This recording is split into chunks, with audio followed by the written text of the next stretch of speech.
Hecha esta presentación general, quiero saludar a la presidenta del Tribunal Constitucional, la señora Luz Pacheco, que tiene la amabilidad de estar con nosotros. Muy buenas noches, señora Pacheco. Muy buenas noches, Fernando. Muchas gracias por la invitación.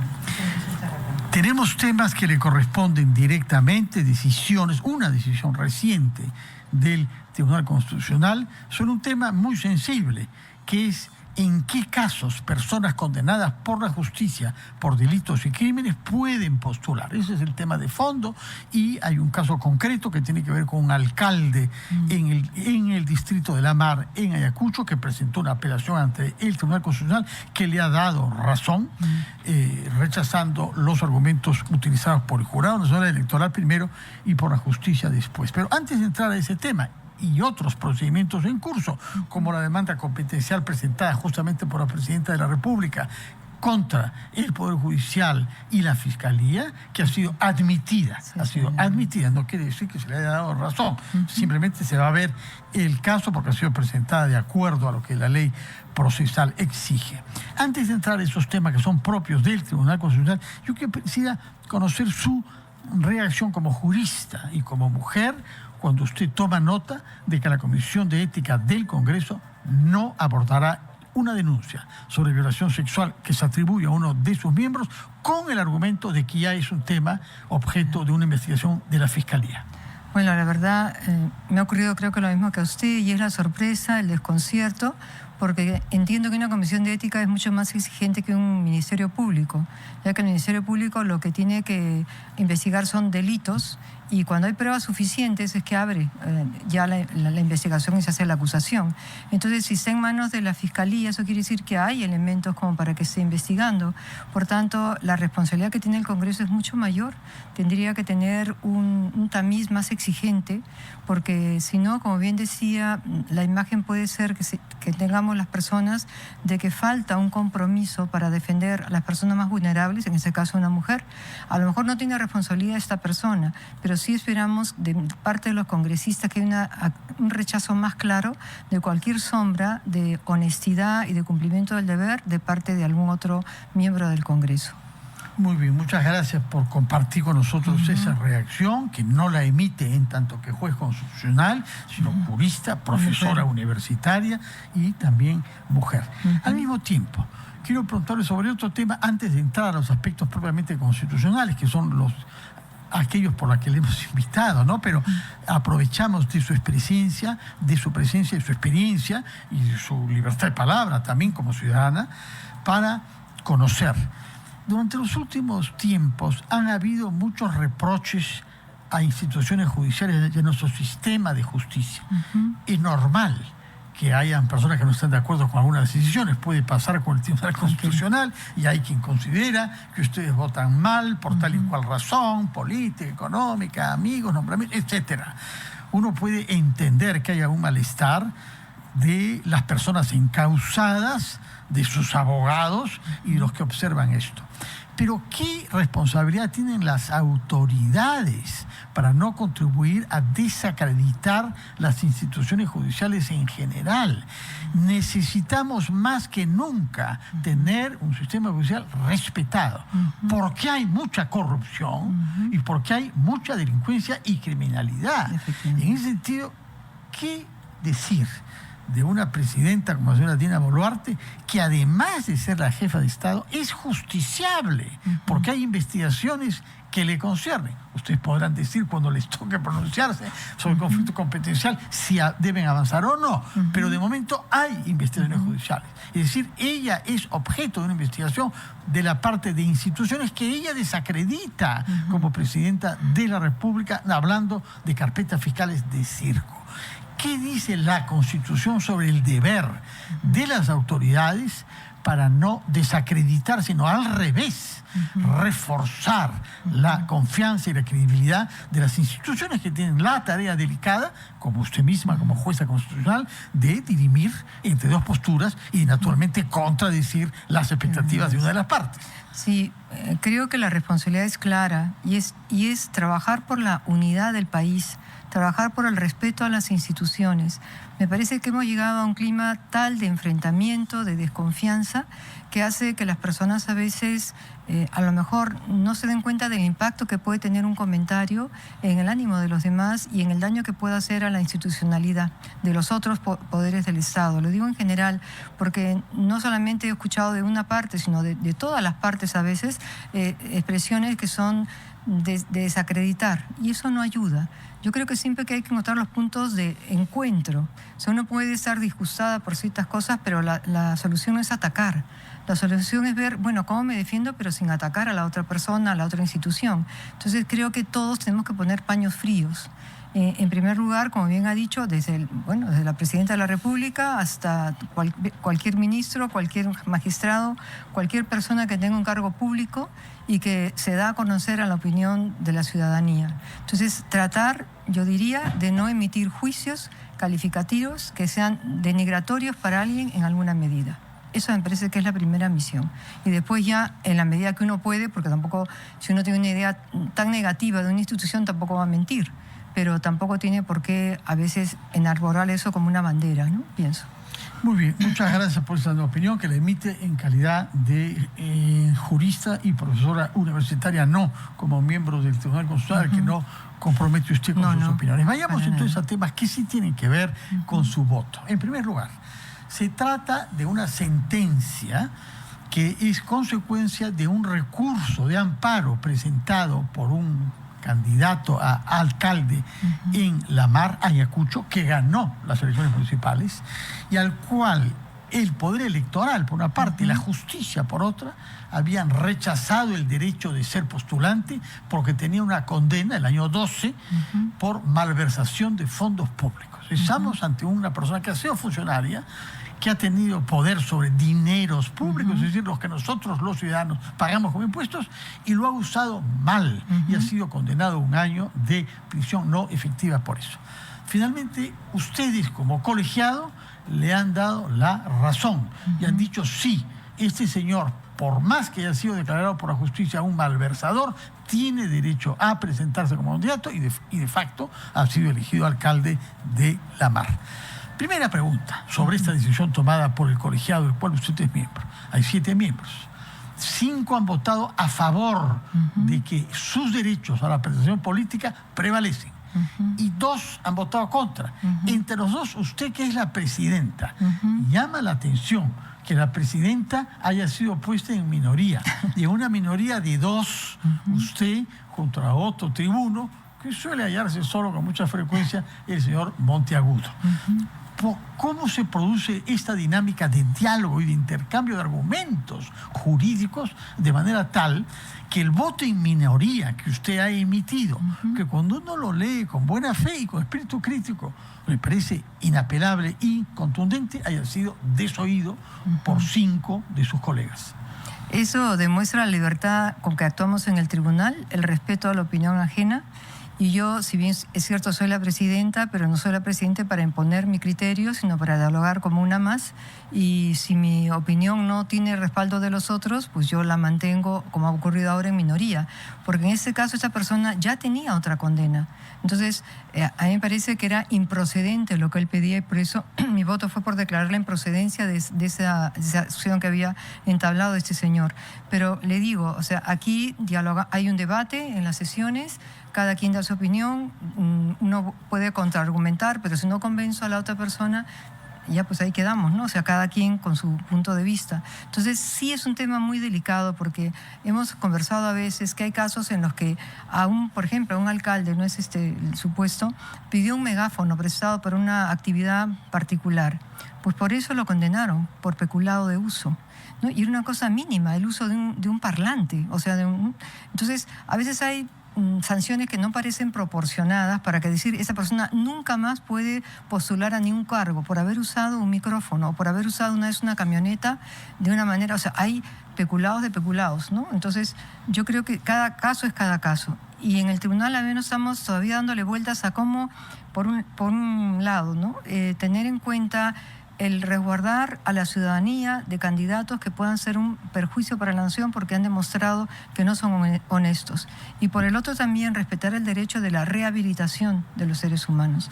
No es fácil, pero puede ayudarnos también tener en cuenta que cuando se trata de la cadena perpetua, por ejemplo, máximo a los 30 años el juez tiene que revisar esa sentencia, porque condenar de por vida a una persona no es humano. Todos tenemos la oportunidad o la posibilidad de rectificar. Si se evalúa y no ha rectificado, no hay nada que hacer. Entonces, es un tema difícil. Hay peculados de peculados y aquí en ese caso la mayoría consideró que no había causa suficiente para que no participara en el proceso electoral. Pero bueno. Ahora, usted ha votado en contra y eso sintoniza con el sentimiento de la mayor parte de nuestra población que creen que estas decisiones judiciales se hacen para favorecer tales y cuales corrientes, tales y cuales personalidades que podrían hallarse en esa misma situación, porque acá se trata de un caso concreto de un alcalde de La Mar, pero quizás vamos a tener en las elecciones, en las múltiples elecciones que hay el próximo año, varios otros casos.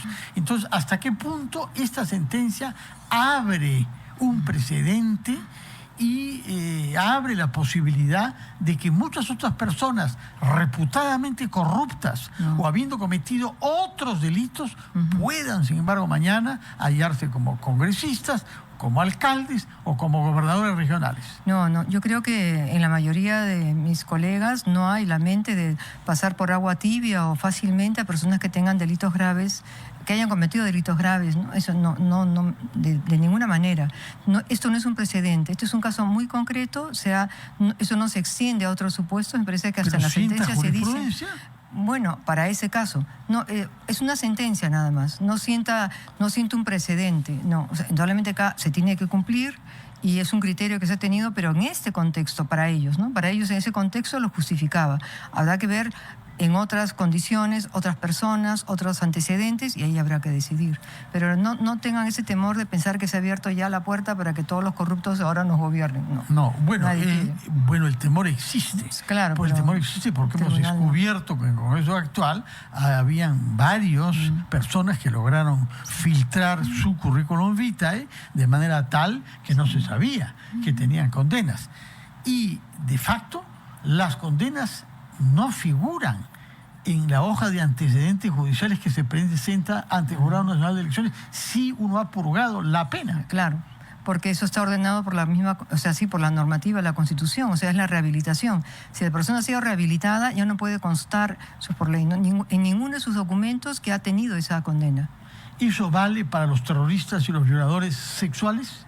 Para los violadores sexuales, creo que es delito de tráfico de drogas, algunos que no, o sea que tienen todavía limitaciones, porque nosotros solo nos pronunciamos en el caso del terrorismo, que fue el último que recibimos, pero también allí es una cosa de principios, o sea, yo cómo voy a querer que una persona que tiene ideas violentas nos gobierne, de ninguna manera, pero lo que no puedo negar es en principio el derecho de resocialización que tienen estas personas. Habrá algunos, de hecho los hay, pocos, muy pocos, que sí han vuelto a una vida normal. Otros mantienen sus ideas violentas. Bueno, pues entonces si uno les encuentra que tienen a lo mejor en su Facebook ideas de apología al terrorismo, pues hay un delito de apología al terrorismo. Entonces usar los mecanismos que nos da la democracia para evitar que ese tipo de partidos o de individuos quieran llegar al poder y convertir ese país en una dictadura más, como vemos que ocurre en otros de la región. De acuerdo. De manera que lo que nos está diciendo, creo que hay otros casos pendientes de resolución en el Tribunal Constitucional respecto de personas que sienten que por delitos cometidos en el pasado se les está privando de su derecho a la participación electoral. O a cualquier otro, o a ser contratados por el Estado. O sea, no pueden ser contratados para volver a trabajar para el Estado. Entonces, hasta esa posibilidad de que nunca más se les contrate y a lo mejor fue, pues, qué sé yo, pues 200 soles o fue como dije antes, ¿no? Una cosa como haber tomado prestado un objeto de la entidad y haberla después devuelto, pero ya la usó cuando no le correspondía, ya nunca más lo puede contratar el Estado. Entonces, a veces para eso también le decía desproporcionado. Estamos pensando cómo encontrar el equilibrio. Cuando dice usted estamos pensando, quiere decir que en las próximas sentencias se pueden introducir algunos matices o algunas precisiones en relación a esta que ha sorprendido. Ajá. Aunque tiene precedentes, pero de todas maneras sorprende. No, ese señor malversador sí tenía derecho a ser alcalde. Bueno, o sea, lo que pasa es que los otros casos, hay diversos casos, no todos son de justicia electoral, pero creo que el principio sí ayuda, o sea, el tema de fondo puede ayudar a entender por qué el tribunal, la mayoría al menos, ha entendido que sí se le podía dar ese derecho de rehabilitación a esa persona, ¿no? Que yo no considero. Y vayamos a otro tema constitucional, que es la admisión de la demanda competencial que ha sido presentada por la presidenta y el gobierno, el Ejecutivo, para sostener que la justicia y la fiscalía se equivocan cuando abren carpetas de investigación, por mucho de circo que pueda hacer, según la señora Boluarte, puesto que el artículo 117 restringe a 4 las causas por las cuales la presidenta pueda ser acusada. Acá hay una diferencia que establecer entre acusación e investigación. Y de hecho hay precedentes. El más notable es el de caso de Pedro Castillo. Se le ha investigado mientras era presidente. Menos mal, habría que decir. Ustedes han considerado que la demanda competencial presentada por la señora presidenta es ahora admisible. Y no significa que se le vaya a dar razón. Efectivamente. La habían rechazado en un primer momento. Sí.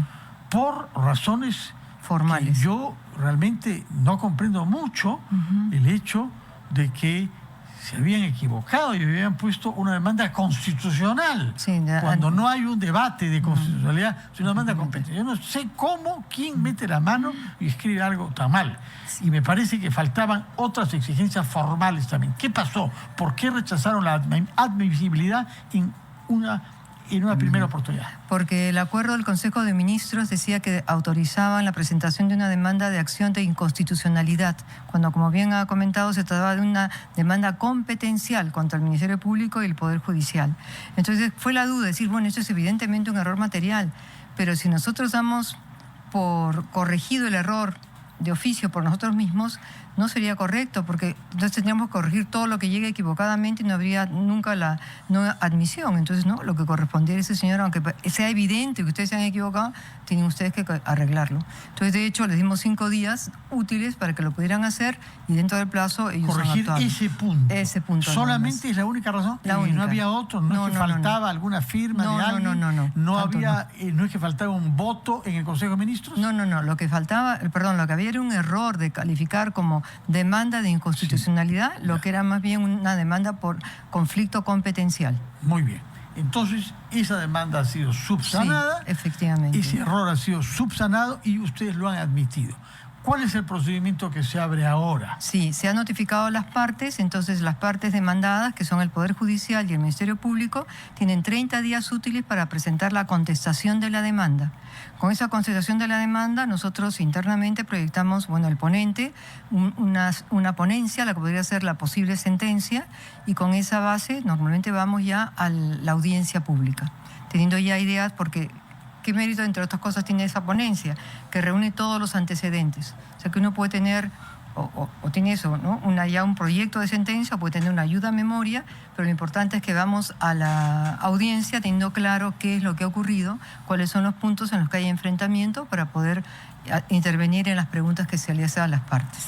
¿Cuáles son los argumentos que ha esgrimido la demanda para sostener que aquí se está poniendo en menoscabo derechos del Ejecutivo al ser sometido a una investigación que no corresponde, de acuerdo al Ejecutivo, según el artículo 117 de nuestra Constitución? Le he de ser completamente sincera. En este caso, yo al menos, lo que he analizado fue la admisión, pero no he analizado la demanda, porque sabía que estábamos en una instancia previa.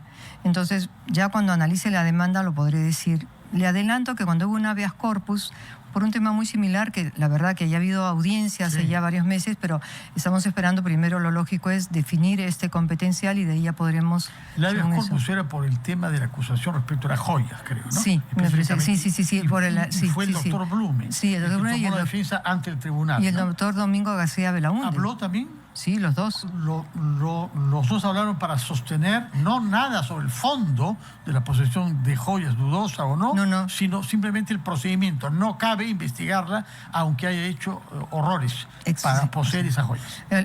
Además hay una cuestión histórica, ¿no? Que antes de Pedro Castillo no se había investigado nunca. O sea, la primera vez que se ha investigado, tengo entendido, ha sido con Pedro Castillo. Entonces, lo que tenemos que analizar es qué pesa más, cuidar la imagen presidencial, cuidar la honestidad de quien está allí desempeñando ese puesto, qué límites puede tener esa investigación en caso que se admita que se puede investigar para que no se intrometa de tal manera esas investigaciones en el trabajo que tiene que tener quien presida el país para poder estudiar a fondo y atender los problemas que tengamos. Entonces, todos esos asuntos los tenemos que ver con calma, no es un asunto sencillo. El procedimiento de habeas corpus sobre las joyas que usted ha mencionado, ¿en qué fase de su desarrollo está? Se está esperando, la verdad, que resolvamos el competencial para poder después pronunciarnos sobre el habeas corpus en concreto, porque el marco va a ser el competencial. Si es que el Poder Judicial y el Ministerio Público pueden investigar, entonces el habeas corpus cae por su peso. Pero si se considera que hay unos límites de esa investigación, habrá que ver si en este habeas corpus se respetaron esos límites o no. ¿Cuál es el calendario entonces para el tema de fondo, que es el competencial, de acuerdo al cual se decidirá ulteriormente sobre el habeas corpus por el tema de las joyas? ¿Tienen 30 días de plazo para convocar una audiencia? No, lo primero va a ser para que conteste la demanda tanto el Poder Judicial como el Ministerio Público. Por escrito. Reciben documentos de ambas partes. Entonces de ahí tenemos que analizar qué dice cada parte y de ahí poder hacer un análisis y llegar a alguna conclusión.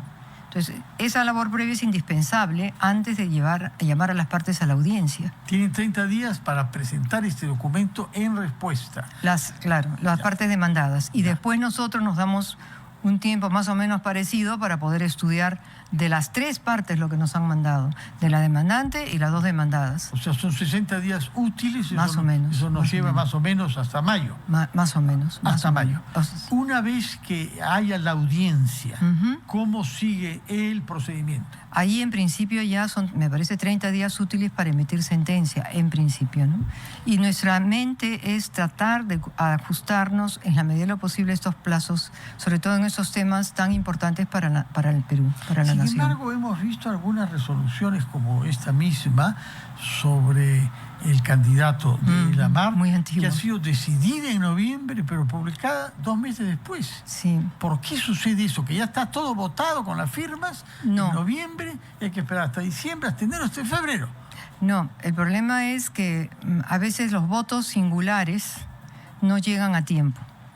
Y para poder firmar, parece una cosa, es muy técnica, muy sencilla, parecería, pero era noviembre, vino diciembre, nosotros parece que en diciembre todavía no llegaron esos votos, bueno, yo al menos traté de mandar el mío, pero en fin, no sé. En diciembre, ya al 19, hubo un receso, porque lo que hacemos es que los trabajadores del tribunal pagan horas, compensan horas para poder detener las actividades al menos 15 días, pero que no son vacaciones, porque hemos trabajado todo más tiempo antes para poder salir, para poder dejar de trabajar al menos los días de Navidad y Año Nuevo.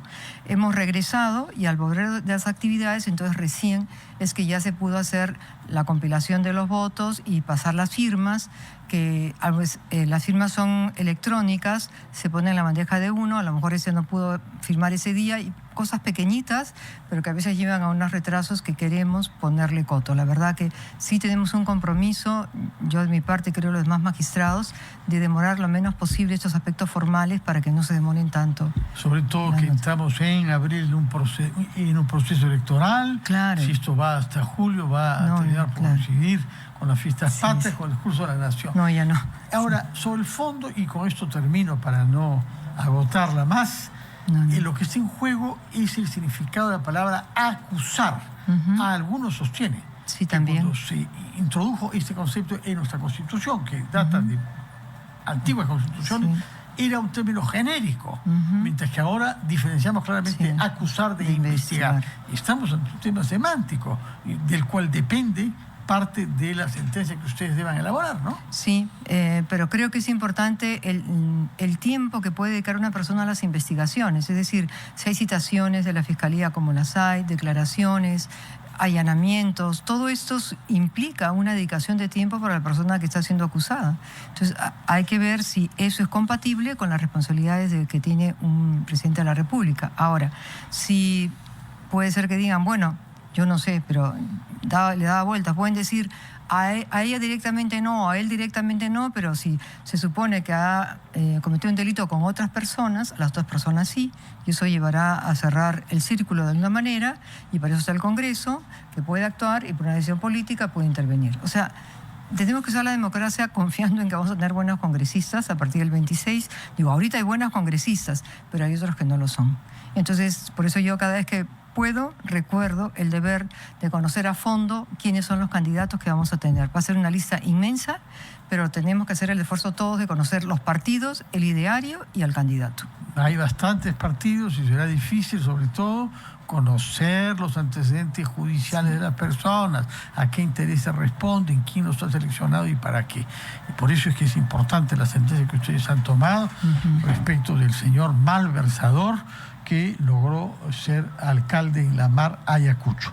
Señora Luz Pacheco, presidenta del Tribunal Constitucional, muchas gracias por estar acá. Gracias. Muchas gracias por sus respuestas, tanto sobre los temas específicos como los temas que le importan como ciudadana y como académica que usted también es. Muchas gracias, y muy buenas noches. Buenas noches. Vamos a hacer una pausa y recibiremos después al presidente del Congreso.